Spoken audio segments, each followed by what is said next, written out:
Como foi falado na videoaula anterior, eu falei sobre sistema métrico decimal, dei a parte teórica, né, a parte de introdução, com algumas aplicações, e disse que ia fazer uns exercícios depois, ok? Então, agora eu estou fazendo os exercícios, tá certo? Então, vamos começar. Primeira questão, ok? No pátio de uma escola, para jovens e adultos, a partir de sugestões de alunos, foram construídos bancos de concreto na forma de paralelepípedo retângulo, com as seguintes dimensões: 120 cm de largura, 50 de altura e 60 de comprimento. Para construir 8 bancos com essas características, podemos afirmar que o número gasto de concreto foi, no mínimo, de... Aqui os resultados. Ok? Então, vamos começar, né? Primeira coisa que a gente vê aqui é grifar, né, as partes principais do exercício, né? Ou seja, paralelepípedo retangular, suas dimensões, né? 8 bancos, porque vai ser a quantidade de bancos que ele quer, e o volume, ok? Então, como é que vai ser essa questão? Eu vou tirar o volume do paralelepípedo retângulo, que tem essas dimensões, e quando eu tirar o volume, eu vou multiplicar por 8. Por quê? Porque eu quero 8 bancos, eu quero 8 paralelepípedos retângulos, ok? Então, vamos fazer o que primeiro? Fazer o desenho. Depois do desenho, botar as dimensões: 120 centímetros de comprimento, de largura, 50 de altura e 60 de comprimento, ok? Quando eu faço isso e tiro o volume, eu tenho que fazer a transformação. Por quê? Porque eu estou em centímetros e quero chegar para metros cúbicos, certo? Então, para fazer isso, eu tenho que usar a tabelinha, né? E é importante demais essa tabela você colocar na prova, porque aí você fica mais fácil de você resolver essa questão. E se você não decorou ainda ela, na minha videoaula tem uma forma bem fácil de você decorar essa tabela, ok? Então, vamos para a questão aqui. Então, eu primeiramente vou tirar o volume dele, certo? Qual é o volume desse paralelepípedo retângulo? É só multiplicar, né? 120 vezes 60 vezes 50. Por quê? Porque o volume de um paralelepípedo é a área da base vezes a altura. Quem é a área da base? 120 vezes 60. E quem é a altura? Vezes a altura, vezes 50. Ok? Que dá quanto? 360 mil centímetros cúbicos, porque eu estou falando de volume. E agora, terminou? Não. Por quê? Porque são 8 bancos. Então, eu pego 360, né, vezes 8 é igual a 2,880 centímetros cúbicos, ok? Então, o resultado aí, 2.880.000 centímetros cúbicos. Se a gente for analisar a questão, já dá o resultado, né? Que é o único parecido com 288 é a letra A, né? Dá 2,88 metros cúbicos. Já foi transformado, tá certo? Mas, para que vocês aprendam a usar essa tabela, eu vou ensinar para vocês como fazer ela em volume. Quando é volume, eu tenho que usar de 3 em 3 números em cada quadradinho desse, tá ok? E eu começo sempre pelo resultado. Qual é o resultado? Né? Centímetros cúbicos. E vou até onde eu quero, que é metros cúbicos, tá ok? Então, começa. Eu boto os 3 últimos, certo? Em centímetros. Depois, eu boto 0,88, né? Depois boto 2, ó. Por que só um? Porque é o único que tem, não tem mais antes dele. Ok? Se tivesse mais, eu botava o resto. Porém, a vírgula vai ficar sempre aqui, ó. A vírgula vai ficar sempre no final, quando for da direita para a esquerda. Se for da esquerda para a direita, vai ser do outro lado, a vírgula, entendeu? A vírgula sempre vai estar no que eu quero, que é em metros. E sempre no final do resultado, dos 3. Tem os 3, eu boto lá na ponta, tá certo? Então, tá 2,88 metros cúbicos, né? Que é esse aqui, ó. Tá ok?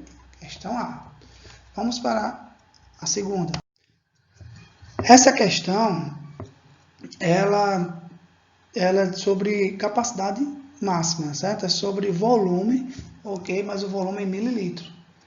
Na videoaula passada, na videoaula que eu dei para vocês sobre o sistema metadecimal, eu falei sobre essas unidades de medidas também, ok?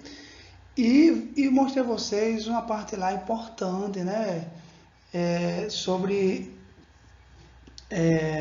essa transformação de metros cúbicos, decímetro cúbico, centímetro cúbicos para litro ou mililitro. Lembra?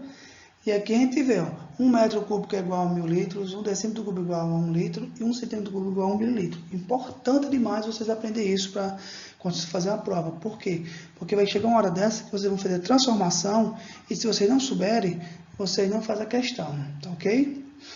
Então vamos começar, né? Em um curso de alfabetização de adultos, para a conclusão da primeira turma, foram confeccionadas canecas comemorativas. Cada um desses utensílios tinha a forma cilíndrica de 10 centímetros de altura e base de 8 centímetros de diâmetro no seu interior. Considerando, podemos afirmar que a capacidade máxima de cada caneca era aproximadamente um desses resultados. Tá ok? Então, a primeira coisa que eu vou fazer é desenhar uma caneca ou um cilindro. Tá ok? E as dimensões, né? 8 centímetros de diâmetro e 10 centímetros de altura. E aí eu tenho que descobrir o volume, certo? Aqui, ó, né, o diâmetro, né? E capacidade máxima e o cilindro, né? Mesma coisa que a gente fez anterior. Né? A gente grifa as partes principais e aí resolve. Então, eu quero saber a capacidade máxima. Para me saber a capacidade máxima, para me fazer a transformação de metros ou centímetros, né, para mililitro, como ele quer, eu tenho que achar primeiramente o volume. E aí eu tenho que usar a fórmula do volume de um cilindro, que é o quê? A área da base vezes a altura. Mesma coisa do paralelepípedo. A diferença é que a área dessa base aqui, ela é circular. Então, qual é a área de um círculo? É πr ao quadrado vezes a altura, certo? Então, quem é meu π? Todo mundo sabe que π é 3,14. Não esqueça, viu? Isso é importantíssimo. Vezes o raio. Ele me deu o diâmetro. E o que é um raio no diâmetro? É a metade do diâmetro. Todo raio ele é a metade de um diâmetro. Então, igual a quanto? 4 ao quadrado. Vezes 10. Ok? Multiplicando tudo isso aqui, certo? Tudo isso aqui, como eu já fiz a multiplicação, mas vocês podem fazer aí, tá certo? Parar e fazer para vocês entenderem, certo? Ou eu vou fazer para vocês, né? 3,14 vezes 16 e vezes 10. Por que 16? Porque aqui é 4 ao quadrado, certo? Vou resolver de novo. Estou resolvendo aos pedacinhos, porque às vezes pode ter alguém que acha melhor resolver para ficar mais fácil para eles, tá certo? Então vamos fazer para todo mundo, tá ok? E aí 3,14 vezes 16 vezes 10, existe aqui uma forma mais fácil. Como eu estou multiplicando tudo, eu posso pegar esse aqui, ó, e multiplicar com esse aqui, fica mais fácil, certo? Que dá quanto? Dá 3, certo? Que dá 3,14 vezes 10 dá 31,4. Por quê? Não estou multiplicando por 10? É só andar uma casa da esquerda para a direita. Vezes 16. Aí agora é só multiplicar 31,4 vezes 16, que dá igual a quanto? 502,4 centímetros cúbicos. Agora, e agora, professor, como é que eu faço para transformar? Certo? Se você analisar na resposta, você já achou aqui 502, que é mais próximo, né? Mais próximo de todos, 502 mililitros. Certo? Mas se você for para cá, ó, Entendeu? Se você for para cá, ó, 1 centímetro cúbico é igual a 1 mililitro. Então, se 1 centímetro cúbico é igual a 1 mililitro, é só multiplicar 502,4 centímetros cúbicos, certo? E aqui também multiplicar por 502,4, que dá quanto? 502,4 mililitros, tá ok? Por isso, quando você decora isso aqui, certo? Fica bem mais fácil você achar o resultado, tá certo? Então, o resultado aqui é 502. Pronto, gente. Aí foi 2 questões que eu passei para vocês, certo? Não deixa lá de compartilhar.